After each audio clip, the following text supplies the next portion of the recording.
मुझे बताइए, गाली का भी कोई जवाब होता है? तेरे मुंह जवाबी कैसी फगी आई मेरे दिमाग से। गाली का कोई जवाब है? कुरान कहता है ला नब्तगिल जाहिलीन, जाहिलों से न उलझो। गाली वो आपको देता है जिसके पास आपके सामने लाने के लिए दलील नहीं होती। रुक तेरे को बताते। और बेगैरती की इंतहा।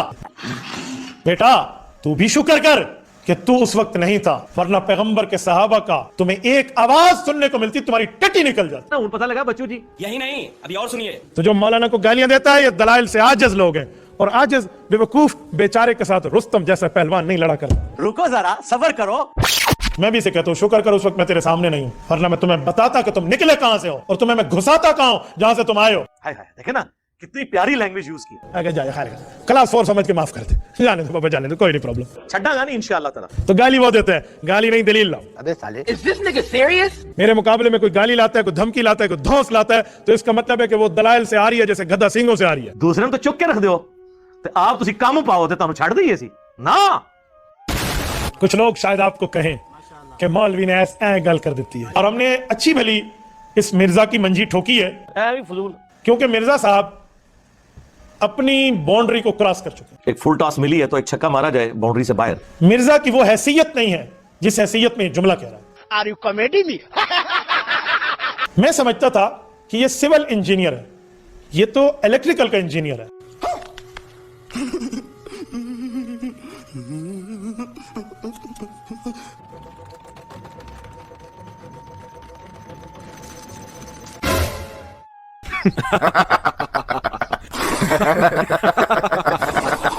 ज़ाहिर है कि ये अब इल्मी तौर पर तो शिकस्त खा चुके हैं। इन्होंने कभी सोचा ही नहीं था कि हमारे साथ कभी ऐसा मामला होगा और हम इस तरह जलील ख्वार होंगे अपने करतूतों की वजह से। उमूमन लोग तो अपनी औलाद के करतूतों की वजह से मुंह छुपाते फिरते हैं, और फिरकों के उलमा वो हैं जो अपने बुजुर्गों के करतूतों की वजह से मुंह छुपाते फिर रहे हैं। इतनी यकीन करो बहुत बुरा वक्त आया जी फिर क्या होता है। अल्लाह माफी दे, तौबा तौबा तौबा। फिर क्या ने कदे इतना बुरा वक्त नहीं है, और वाबिया होते थे बहुत बुरा वक्त आ गया। वाबिया तो सोचे ही नहीं कि साड़ा बयान ही किधर उठ जाएगा। यार मैं बहुत को हैरान हो जाता हूँ कि कैसा भोंडा और झूठा लफ्ज है। क्या बोला तूने? भोंडा और झूठा। अबे साले, हकीम उम्मत मौलाना अशरफ अली थानवी रहमतुल्लाह अपने मुरीदों को अपने नाम का कलमा पढ़वाते थे। तुझे भी तो काम चौक के रखे है। 100% झूठ, किस्ब, बोहतान, इफ्तिरा है। हाय हाय हाय सर, और इंजीनियरिंग हो चुकी है। क्या करना, रुक जाओ। हकीकत हाल अगर देखें ना आपको समझ है। ये रिसाला अल इमदाद है, 1915 में छपा है। आज इसको 105 साल हो गए इस धरती पे आए हुए। ब्यूटीफुल भाई, मुबारक हो। ये तो आपने मेरी नॉलेज में इजाफा किया है। ये तो मुझे फैलानी चाहिए पूरी दुनिया में। क्या बयान दिया है आपने भाई, वाह वाह वाह। ये सिर्फ मिर्जा साहब को नजर आ रहा है, बाकी और किसी को नजर नहीं आ रहा। तुम कुछ भी नहीं पता डगरा। बाबा उसमें वाकया क्या है? सफा 34 और 35 उठाएं और पूरा वाकया पढ़ के रख दें, और फिर आप जाकर देखें कि बात है क्या। हाय हाय हाय सदके। एक शख्स कहता है कि मैंने ख्वाब देखा, पॉइंट टू बी नोटेड, और मैं ख्वाब में कलमा तय्यबा ला इलाहा इल्लल्लाह मुहम्मदुर रसूलुल्लाह पढ़ना चाहता हूं, और मैं आपका मुरीद हूं, सुभान अल्लाह, लेकिन मेरे मुंह से मुहम्मदुर रसूलुल्लाह का लफ्ज निकलता नहीं है। तौबा कर, तेरे शैतान चढ़े हैं। बिल्कुल मजबूर हो जाता हूं। इतने में आप ही का नाम, यानी मौलाना अशरफ अली कह रहा है कि मैं आप ही का नाम उसका ले लेता हूं और वही पढ़ना शुरू करता हूं। हाय हाय कितने पहुंचे सरकार। फिर मेरे दिल में आता है गलत पढ़ रहा है, मैं सही पढ़ना चाहता हूं, पर मैं मजबूर हूं, मैं सही पढ़ ही नहीं सकता। ये पूरी फिर मेरे मुंह से ये निकल जाता है, फिर ये निकल जाता है, फिर मैं सही पढ़ना चाहता हूं। आखिर में लड़खड़ा कर उठ गया, मेरे ऊपर हिक्कत तारी हो गई, जमीन पर लेटा हुआ था, जोर से चीख मारी, है क्या हो गया? लेकिन मेरे अंदर किसी किस्म की कोई ताकत बाकी नहीं रही। इतने में मेरी आंख खुल गई, मैं बेदार हो गया। बदन में बदस्तूर बेहसी थी, और वो असर नाताकती बदस्तूर था, यानी मेरी ताकत में नहीं था, गैर इख्तियारी था।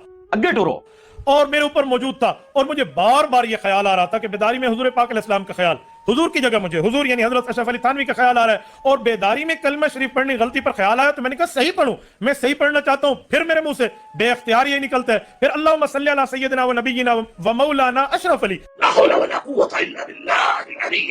हालांकि अब मैं बेदार हूं, ये ख्वाब नहीं है, और ये ख्वाब नहीं है, लेकिन बेइख्तियार हूं, मजबूर हूं, जुबान अपने काबू में नहीं है। इस रोज ऐसा कुछ ख्याल रहा, दूसरे रोज बेदारी में रिक्कत रही, यानी रोता रहा। क्या करूं, खूब रोया, बहुत रोया। अब बहुत सी वजूहात हैं, आपके साथ मेरी मोहब्बत कहां तक है, मैं कहां तक अर्ज करूं। ये मुरीद कर हर कहानी की इंजीनियरिंग हुई है सर, लेकिन सर तुम इंजीनियर तो है नहीं हो, तुम इंजीनियरिंग कर नहीं सकते, तो नाल इंजीनियरिंग होगी। वो कहते हैं नहीं वो उसकी जुबान से ना वो निकल गया, उसका इख्तियार नहीं था, वो कह रहा मैं बेख्तियार हूं। सर हमने आज तक उस बंदे पे एतराज भी किया, हमने तो आपके बाबे पे एतराज किया है कि जिसको उसने खत लिखा उसने बजाय उसे ये कहने के तौबा कर, तेरे पे शैतान चढ़े हैं। यानी मुझे अगर कोई आप में से किसी को खत लिखे कि हज़रत मैं आपके नाम का कलमा पढ़ रहा हूं, तो आपका क्या रिस्पांस होगा? तौबा करो। उसने जवाब में शरीफ थानवी ने कहा कि इस वाक़े में तसल्ली थी, वाक़े में ख्वाब प्लस बेदारी, वाक़े में कि जिसकी तरफ तुम रुजू लाते हो, यानी मैं तुम्हारा पीर, बिआउन ही ताला, यानी अल्लाह की मदद से मुत्तबे सुन्नत है, यानी तेरा पीर सुन्नत पे है, इसलिए तूने पीर के नाम का कलमा पढ़ा है। हम उस बेचारे को तो कह कुछ नहीं रहे, हम बाबी को नहीं कह रहे, बाबे को कह रहे हैं। वो तो बाबी था ना, बाबी का कसूर नहीं है, बाबे को कह रहे हैं। मेरी दाढ़ी चिट्टे जलील पे होना मैं आखिरी वक्त तेरी वजह ना, ठीक है ना। अभी अगले दिनों इंडिया से एक वीडियो आई है, वहां पे एक काबा बनाया हुआ है जाली उन्होंने।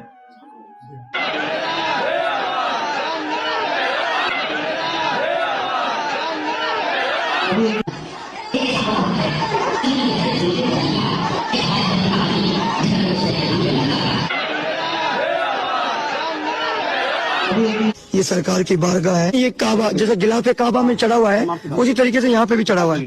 जी शेख मोहम्मद लाहौरी यहाँ तशरीफ लाए, जी सरकार को दारुल आलमी यहाँ हाजिरी लगाया। आप हज के लिए जब रवाना हो रहे थे तो यहाँ भी आ गए। जी तो जब हज का वक्त निकल गया तो आपस से कहने लगे कि अब तो हमारा हज का वक्त निकल गया, रोने लगे। तो आपने फरमाया कि मेरे 7 चक्कर लगा लो, मेरे 7 चक्कर लगा लो।